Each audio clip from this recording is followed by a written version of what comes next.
Today we will be discussing events and categories and how to set them up on the calendar. Let's start by going to Events in the top menu bar and clicking Categories. It's necessary to set up your categories first before creating events. Now, a category is a generalized label for grouping specific events. For example, my category may be a piano lesson, a guitar lesson, a recital, a group class, something to that effect.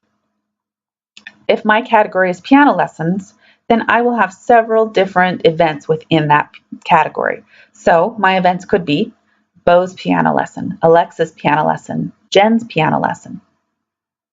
Let's create a new category and see how this is done. I'm going to create a category called Voice Lessons. I'm going to charge $100, and I'm going to set the fee type to monthly. There are several different options in fee type. You can have it be set for by event, which means every time the event occurs, you pay. You can pay monthly, one time, which means a student would pay the first time the event occurs, and then every time that event occurs on the calendar after that, they would not pay. They can pay by the hour, or they can pay nothing. I'm going to select by the month. So my fee rate is $100. They will be paying $100 per month.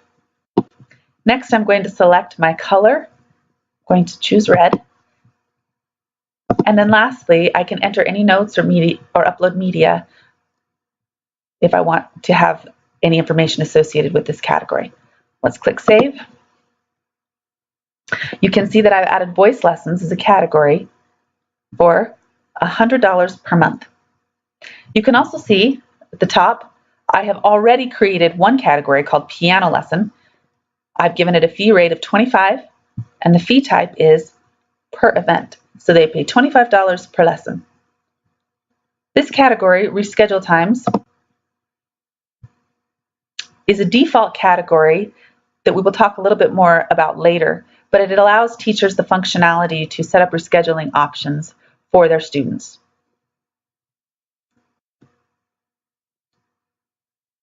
Let's click on Events at the top menu bar and go to Events.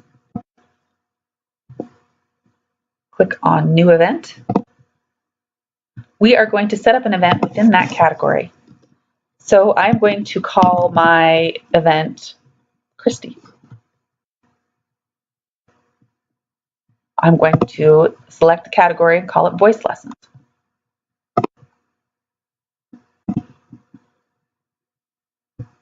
My start date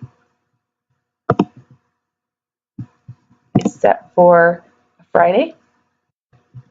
I'm going to set up my lesson for 4 o'clock in the afternoon, 30 minutes, and I am going to set it to repeat weekly, over here on the right, every Friday.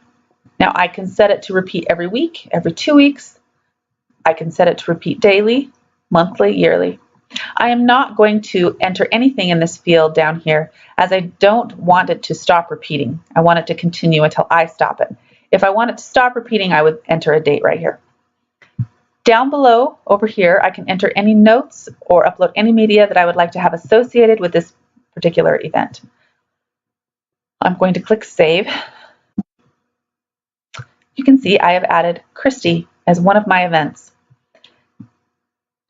I have 2 events already in the category I already created called piano lesson. So I have Alexa, who has a piano lesson at 4 o'clock. Christy has a voice lesson at 4 o'clock. And Bo has a piano lesson at 3 o'clock. Let's look at the calendar and see what these look like.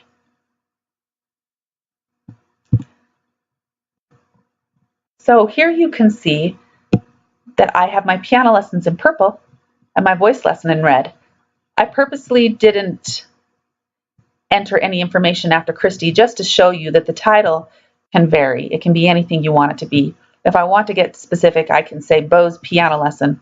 But since it's purple, I already know that that's a piano lesson. I already know that for that piano lesson, I charged $25 per event. For Christy and her voice lesson, which I know it's a voice lesson because it's in red, for Christy, I charge $100 per month. And I can see that just by glancing at the calendar. And that's all there is to it.